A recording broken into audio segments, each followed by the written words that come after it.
Early morning on the border between Canada and the U.S. The forest lay under a thick blanket of mist, the wind softly whispering through the old birch trees. David, a 44-year-old man, stood on the steps of his small wooden cabin, hands wrapped around a steaming mug of tea, his eyes gazing toward the distant, snow-covered Rockies. Ever since inheriting this piece of land from his late father, once a well-known trapper, David had chosen a life of solitude, surrounded by wilderness, with only his aging hunting dog, Bruno, for company. Through the long, drawn-out winter days, David often roamed the property, checking the animal trail cameras he had set up, capturing rare glimpses of deer, bears, wolves, and lynx.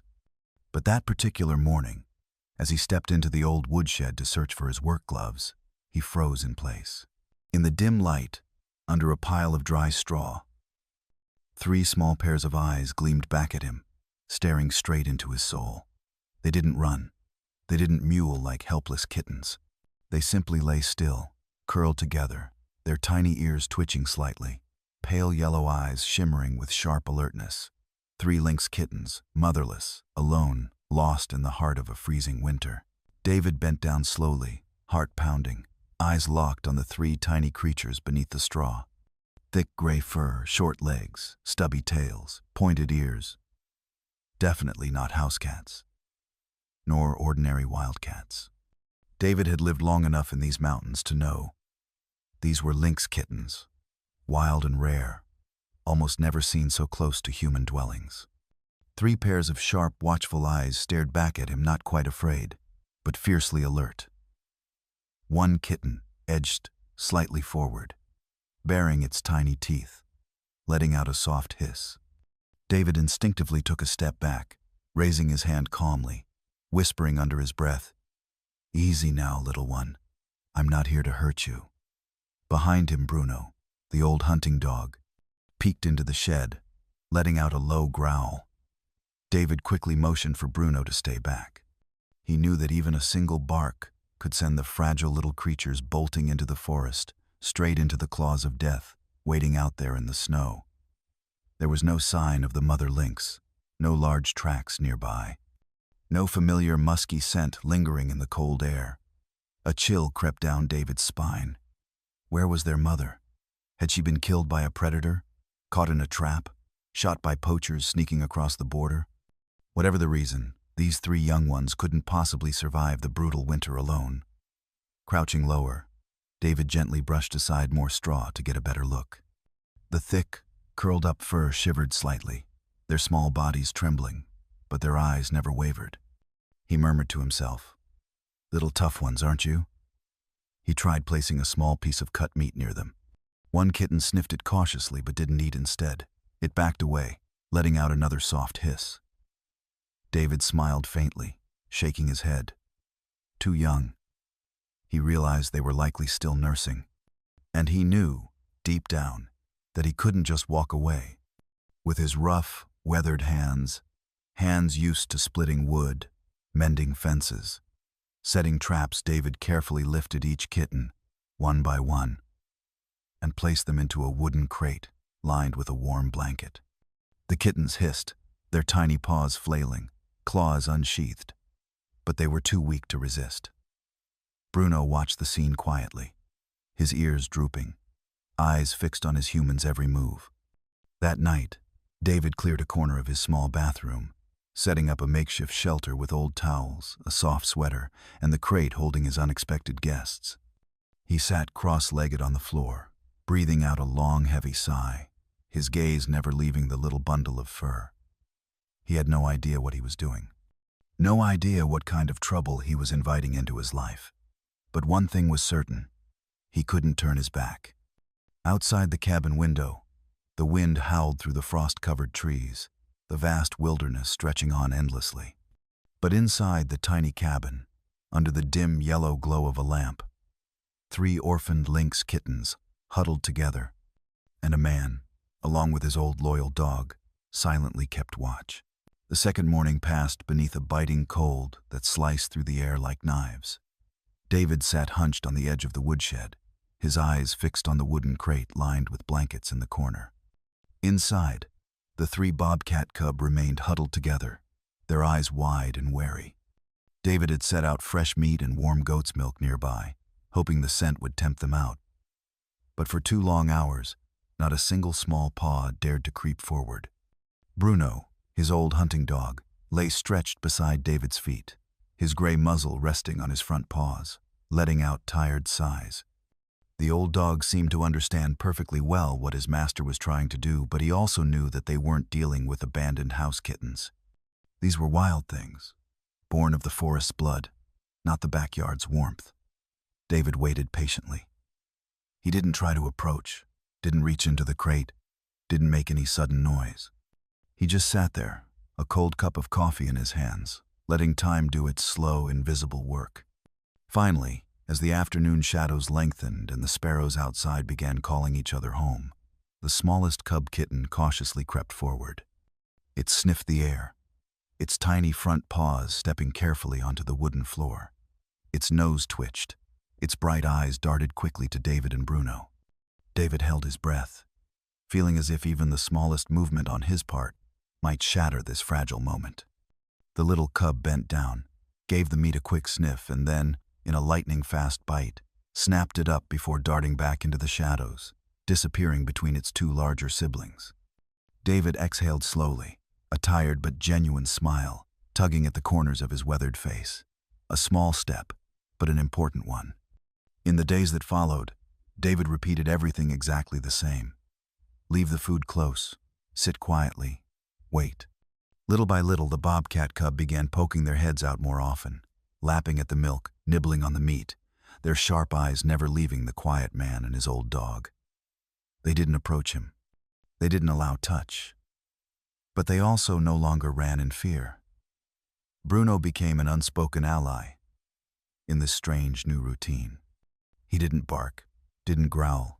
He simply watched with his soft brown eyes, occasionally licking his paws, patiently waiting alongside David. Some nights, David would quietly open the woodshed door just a crack, peering inside. He'd catch glimpses of the 3 small forms curled up tightly together, their tiny ears flicking as the wind howled outside in the trees. His heart ached, a mix of worry, tenderness, and quiet confusion about what exactly he was doing. He didn't tell anyone. He didn't immediately call the rangers or a wildlife rescue. He knew, deep down, that sooner or later he'd have to report this. But something inside him whispered, wait a little longer. Let them trust you a little more. And so, in a tiny wooden cabin on the cold, remote border between Canada and the US, a lonely man, an aging dog, and 3 wild bobcat cub began to write a story, a silent, fragile, but beautiful tale in the kind of language only nature understands. That night, the border sky howled with cutting winds. Snow had begun falling at dusk, but by midnight, fierce gusts pulled thick clouds overhead, turning the forest behind David's cabin into a swirling white labyrinth. Bruno lay by the fireplace, his eyes half closed, when suddenly he sprang up, ears stiff, letting out a low, warning growl. David heard the alerting bark. He grabbed his heavy coat, shoved his feet into thick boots, and flicked on his flashlight, rushing out to the porch. The beam cut through the whipping snow, landing on 3 small, huddled figures near the door. The 3 bobcat cub, trembling in the storm. They didn't flee. They didn't bolt into the trees. They just curled tighter together, their tiny bodies battered by the wind, golden eyes glinting at David, not pleading, not challenging, just quietly enduring, as if they knew this was the only place left that held even a trace of warmth. David clenched his frozen hands. He knew well that stepping forward to bring them inside was impossible for his safety, for theirs, and for the untamed instinct that ruled them. But he also couldn't turn his back. Taking a deep breath, he rummaged through the shed and found an old wooden crate, lined it with thick wool blankets, and carefully set it near the cabin steps. He cracked the door just slightly, letting a sliver of warm air drift outward. And then he pulled back inside, settling quietly by the window to wait. All night, the wind howled through the door frame. Snow smacked hard against the wooden walls.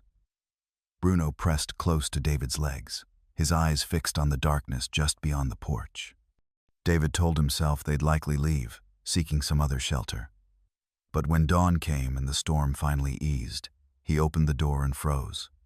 Across the deep snow, small round cub tracks marked delicate star-shaped patterns on the white surface. Inside the crate, the blankets were rumpled, with a few fine tufts of gray fur caught among the folds. They had slept there, right outside his door, all night long. David bent down, his rough hand brushing the edge of the blanket, feeling like he was touching something fragile and secret. A faint, tired smile crossed his face, not a smile of victory, but of quiet, strange relief. From fear to trust, the distance between them wasn't as vast as one might think. It existed in those soft snow tracks, in the misted breath lingering at the threshold, in the faint rustles and tiny sounds beneath the roaring of a winter storm. And David, the lonely man on this cold and remote borderland, suddenly realized he had been given an unnamed responsibility to become the quiet guardian of something wild, if only for a fleeting moment in the long season of winter. As the bitter cold days stretched on, David knew he couldn't let the 3 bobcat cubs stay huddled outside the cabin steps forever. One morning, he set to work, clearing a corner of the woodshed beside the cabin, a small, wind-sheltered space. He lined it with dry straw and old blankets, placed a shallow water pan, and set up a tray for fresh meat. This wasn't a cage. It wasn't a pen. It was just a temporary shelter, a little refuge for these lost, wild creatures, caught between the forest and the human world. At first, the 3 bobcat cub kept their distance. They stayed hidden in the shadows, golden eyes glinting with suspicion, watching David's every move. But hunger, exhaustion, and the gentle warmth creeping from the shed gradually began to soften their edges. Day by day, they edged closer, creeping up when David set down the meat.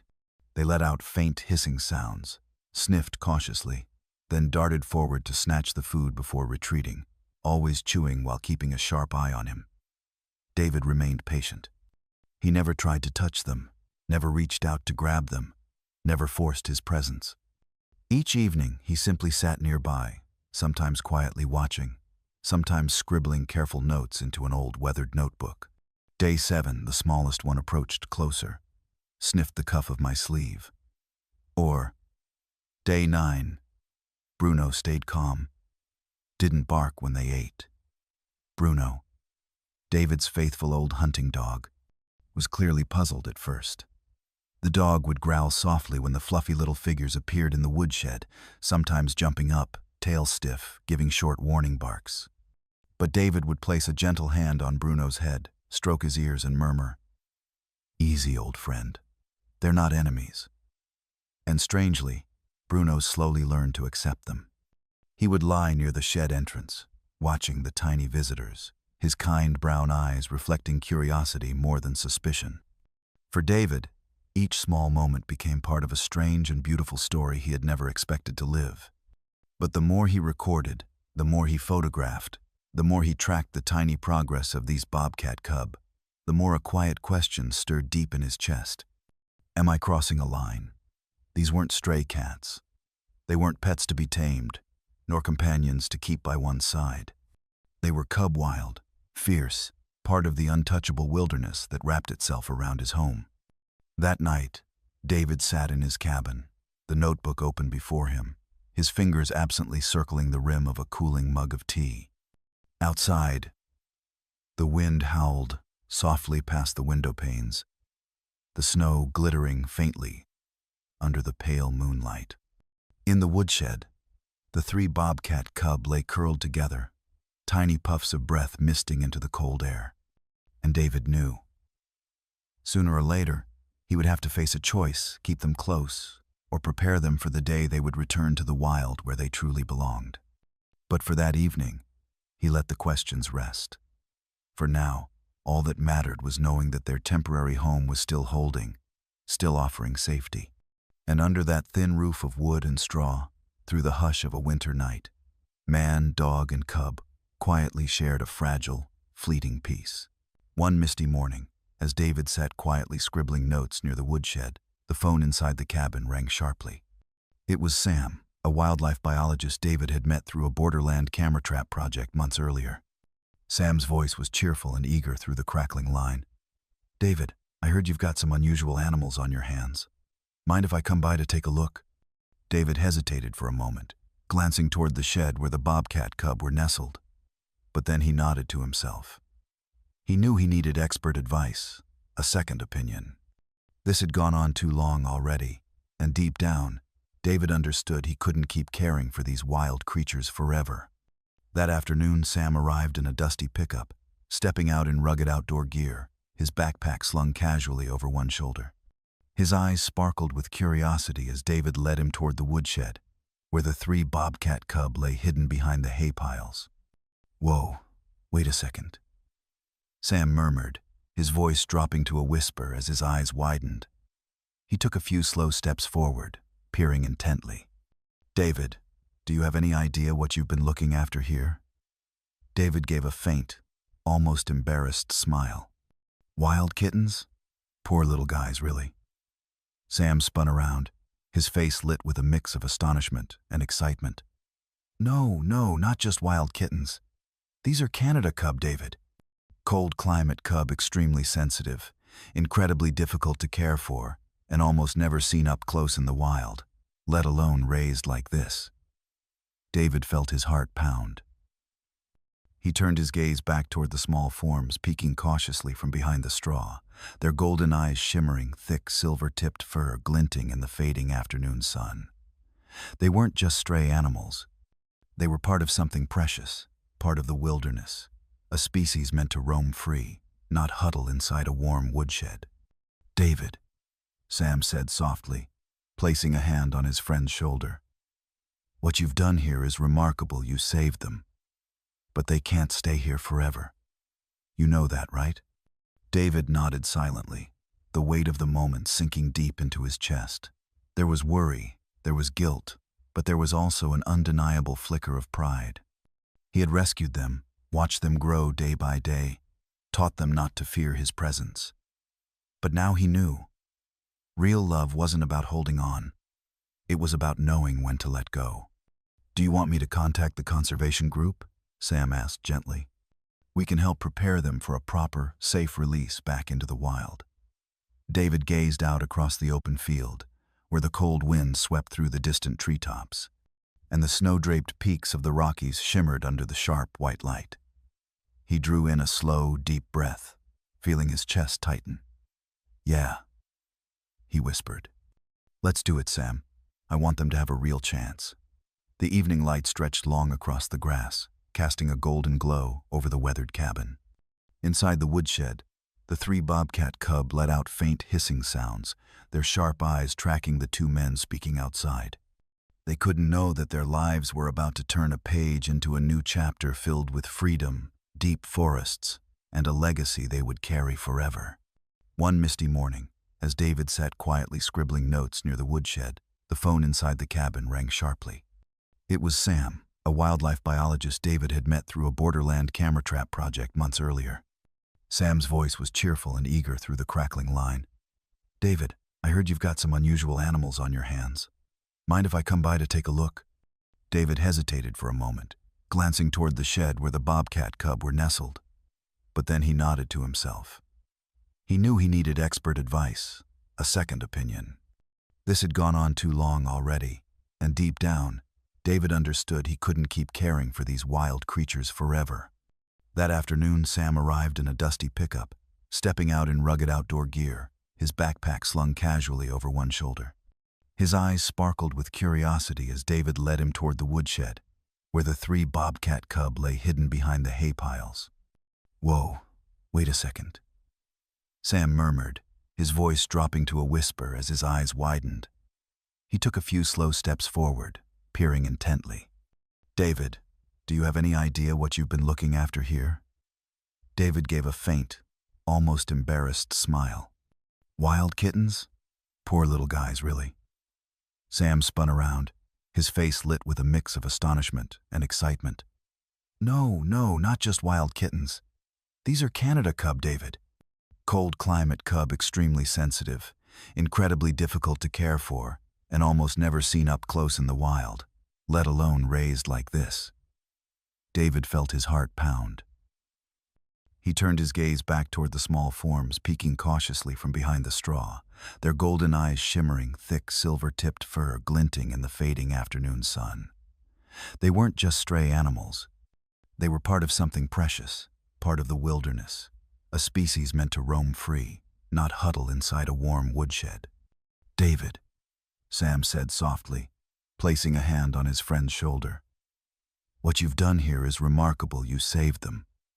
But they can't stay here forever. You know that, right?"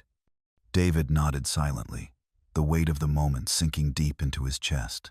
There was worry, there was guilt, but there was also an undeniable flicker of pride. He had rescued them, watched them grow day by day, taught them not to fear his presence. But now he knew. Real love wasn't about holding on. It was about knowing when to let go. "Do you want me to contact the conservation group?" Sam asked gently. "We can help prepare them for a proper, safe release back into the wild." David gazed out across the open field, where the cold wind swept through the distant treetops, and the snow-draped peaks of the Rockies shimmered under the sharp white light. He drew in a slow, deep breath, feeling his chest tighten. "Yeah," he whispered. "Let's do it, Sam. I want them to have a real chance." The evening light stretched long across the grass, casting a golden glow over the weathered cabin. Inside the woodshed, the three bobcat cub let out faint hissing sounds, their sharp eyes tracking the two men speaking outside. They couldn't know that their lives were about to turn a page into a new chapter filled with freedom, deep forests, and a legacy they would carry forever. It was a pale dawn, the kind where the mist clings to every tree, and the birches stand like ghostly sentinels at the edge of the forest. David stood by the old woodshed, his hand resting quietly on the latch. Bruno sat beside him, tail thumping once, then going still, his brown eyes watching, waiting. David took a long, slow breath. Without hesitation, without calling, without any grand gesture, he opened the woodshed door. Inside, the three cubes stirred. They were no longer the tiny, trembling creatures he had first lifted from the straw. Their coats were thick and sleek, their muscles coiled with youthful strength, their eyes sharp and alert. For a moment, they hesitated, sniffing the cool morning air, their tufted ears flicking, their paws shifting softly on the wooden floor. One by one, they stepped outside. David watched as they padded across the frost-kissed grass, moving slowly at first, then with more certainty, noses lifted to catch the scents of the birch grove beyond. They reached the edge of the clearing, where the morning light broke into thin silver rays through the trees. There, they paused. All three turned back, their golden eyes locked onto David. No sound, no cry, no call for reassurance, only that silent, electric moment when wild meets human, when two worlds brush gently, knowing they cannot stay connected. David swallowed hard, his chest tight. He raised a hand instinctively, but let it fall back to his side. He knew they did not need a wave, a command, or a farewell. They needed only his quiet, steadfast permission. The smallest cub gave a little flick of its ear, a twitch of recognition perhaps, or maybe just a reaction to the breeze. Then, without another glance, they slipped silently into the birch forest, their striped tails vanishing into the mist. David stood there a long time, longer than he had intended, feeling the wind thread its cold fingers through his jacket, hearing the creak of the old wood cabin behind him, the faint rustle of Bruno shifting his weight at his feet. His heart felt both hollow and light, a strange blend of emptiness and quiet relief. He had done what was right. He had given them a chance, not to be owned or caged, but to return to the place they were born for. His hands, so often used for building, repairing, holding today, they were used for letting go. Bruno leaned gently against his leg, offering a small, steadying warmth. David reached down, ruffling the old dog's fur. "We did it, boy," he murmured softly. "They're home now." The wind picked up, whispering through the birch leaves like a blessing. Somewhere deeper in the forest, a bird called, its song clear and free. David turned slowly, heading back toward the cabin, feeling the space beside him where, for a little while, 3 wild hearts had been part of his world. And even though they were gone, he knew some bonds don't need walls or fences to endure. They live on in the memory of shared mornings, of trust built breath by breath, of the quiet, unspoken gift of watching something wild walk away, whole and free. Months slipped by, the seasons shifting quietly over David's land like soft, careful hands. Spring arrived, melting the snow from the birch trees, and with it came long days of tending the fields, repairing fences, and walking the trails Bruno still liked to follow. Even as his legs grew stiff with age, David's cabin life returned to its old rhythm. Yet nothing was quite the same. Sometimes, as the sun dipped low and painted the sky in pale gold and lavender, David would pause at the edge of the clearing, gaze into the forest, and catch a faint sound, a soft, sharp rustle, or the unmistakable thin rasp of a cub's rasping cry. And sometimes, after a night of fresh snow, he would find prints near the edge of the woodshed, round, sure-footed impressions, circling once, twice, as if someone or something had come back, had stood for a while, and then vanished again into the trees. Whenever he saw or heard these signs, David would smile faintly. "You never really left, did you?" he'd murmur under his breath. He understood now, more than ever, that he had never truly owned them, not their bodies, not their loyalty, not even their affection. What they had given him was something rarer, a momentary crossing of worlds, a temporary stewardship, a chance to be the quiet keeper of their story. Bruno, slower now, would sometimes sit beside David as they watched the trees, nose twitching as if sensing a presence. David would reach down, scratch behind the old dog's ears, and feel a rush of quiet gratitude. He kept the woodshed tidy, the corner where they had once huddled left undisturbed. He left stones along the edges of the meadow and hollow logs in the far fields, not because he expected the cubes to return, but because it felt right, like leaving space open for what once was. Sometimes, on the rare nights when David allowed himself to sit by the fire with an old cup of tea and the photo Sam had taken, the one of the 3 cubes, sleek and strong, pausing under the birches before vanishing, he would trace the edges of the image with his fingertip, not out of longing, not out of regret, but simply to remember. In the deep hush of the wilderness, he had learned one of nature's oldest truths, that the things we care for, even briefly, leave marks on us. Marks we carry long after they are gone. David did not need their paw prints on the snow or their cries in the dusk to remind him. They were already etched into the quiet beat of his life, in every glance toward the tree line, every pause in his work, every deep breath drawn in the open air. He had been part of something bigger, something wilder, something untamed. And for that, he was grateful. On the coldest nights, as Bruno snored softly at the foot of the bed and the wind creaked against the cabin walls, David sometimes whispered into the dark, "Be safe out there." Not because he thought they could hear him, but because saying it mattered, a simple, silent promise to the wild things that had once shared his world. And so, the story continued, not in his hands, but in the rustle of the trees, the tracks in the snow, the unseen dance of creatures who belonged to the forest, a story that would outlast him, running deeper than words, echoing through the mountains long after his own footprints faded.